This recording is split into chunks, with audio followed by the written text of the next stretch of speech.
Hello dear students.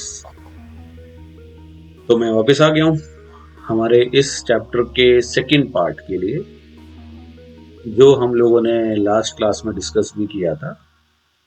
वो था कि केमिकल इक्वेशन क्या होती है।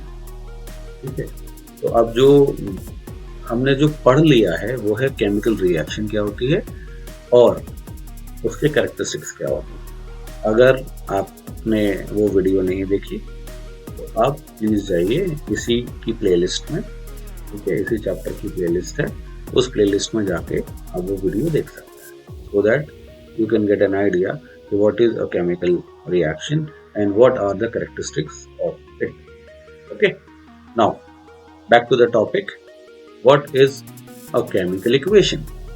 भाई चैप्टर का नाम है केमिकल रिएक्शन एंड इक्वेशन, तो रिएक्शन तो पता चल गया, अभी इक्वेशन क्या होती है। अगर मैं इक्वेशन के लिए जिस भी सब्सटेंस को लिख रहा हूं उनका सिंबल यूज करूं, उनका नाम यूज ना करके उनका सिंबल यूज करूं, तो मैं ये कह पाऊंगा कि दैट रिएक्शन, जो रिएक्शन को हम बोलते हैं उसको रिएक्शन ना बोलकर हम उसको इक्वेशन बोलेंगे। ओके, तो basically it is the representation of chemical reaction by using symbols and formulae of substances. Okay, अब मुझे लिखना है कार्बन डाइऑक्साइड, जो रिएक्ट मतलब जो प्रोडक्ट फॉर्म हो कार्बन डाइऑक्साइड का, तो कैसे बना, carbon plus oxygen gives carbon dioxide. तो अगर मैं इसको C plus O2 gives CO2 लिख देता हूं, now this is what we call a chemical equation. क्यों? क्योंकि मैंने यहाँ पर एलिमेंट्स को और सब्सटेंसेस को उनके सिंबल से रिप्रेजेंट किया है। Okay, basically what is a chemical equation, it is basically the symbolic representation of elements, nothing else. तो डिफरेंस कुछ नहीं है ऐसा खास, बस जो हम लिख रहे हैं ना, जो हम रिप्रेजेंट कर रहे हैं, उसको लिखने में, रिप्रेजेंट करने में डिफरेंस है। उसको हम स्टेटमेंट में लिख देते हैं रिएक्शन कि भाई ऐसा ऐसा हो रहा है। अब उसी जो ऐसा ऐसा हो रहा है उसी को अगर हम सिंबॉलिक फॉर्म में लिख लेंगे, सिंबॉलिक रिप्रेजेंटेशन कर देंगे, तो केमिकल इक्वेशन। क्लियर हो? ओके, अब यहाँ पर एक एग्जांपल लिया गया, A plus B gives C plus D. Now A plus B, A and B are the reactants, जो हम लास्ट क्लास में समझ चुके हैं कि रिएक्टेंट्स क्या होते हैं, and C and D are products. Okay, और ये जो एरो है, the arrow shows the direction of the chemical reaction, कि भाई एरो का मतलब है कि रिएक्शन इस डायरेक्शन में हो रही है।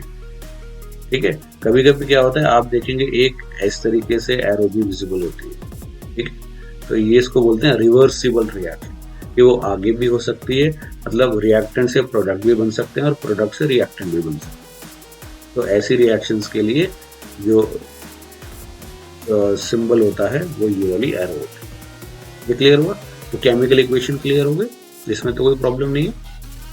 Okay, now balanced chemical equation क्या होती है? ये आपने तराजू तो देखा होगा ना, वेइंग बैलेंस। उसमें क्या होता है, दोनों जो पार्ट होते हैं, दोनों जो हिस्से होते हैं, उनको इक्वल करना होता है। इसी को अगर मैं केमिस्ट्री की भाषा में बात करूं और पर्टिकुलरली इक्वेशंस की, केमिकल इक्वेशंस की लैंग्वेज में बात करूं, तो मैं यहाँ बोलूंगा कि वो इक्वेशन जो है वो बैलेंस्ड है। इट मीन्स अगर मैं यहाँ पर वही अपनी पुरानी वाली इक्वेशन लिखता हूँ, A plus B gives AB, जो मैंने फर्स्ट क्लास में लिखी थी, तो जितने A यहाँ पर हैं उतने ही A यहाँ पर होने चाहिए, जितने नंबर ऑफ B यहाँ पर हैं उतने ही नंबर ऑफ B यहाँ पर होने चाहिए।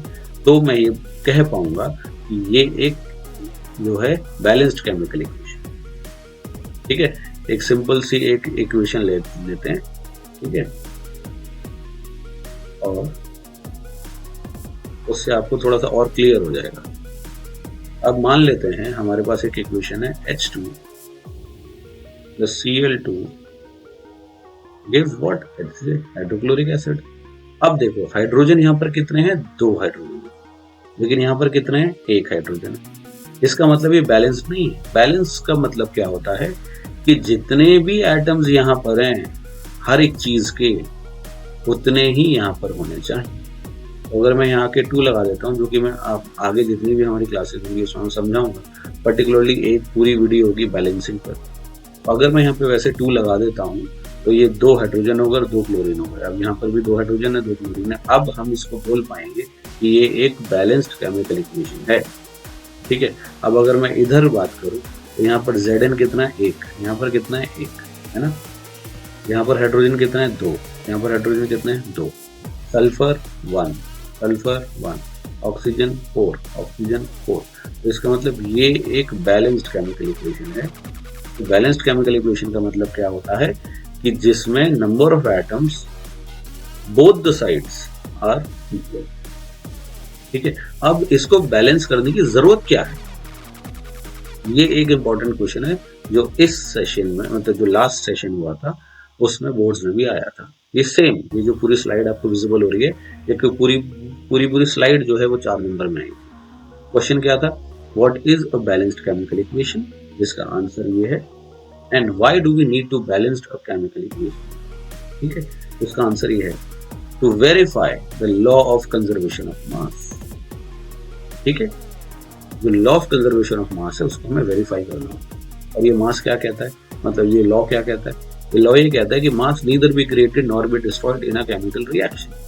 केमिकल रिएक्शन के अंदर आप मास को ना बना सकते हो ना उसको खत्म कर सकते हो, तो मास एज इट इज रहेगा, जितना रिएक्शन होने से पहले था उतना ही रिएक्शन होने के बाद भी होगा, ठीक है।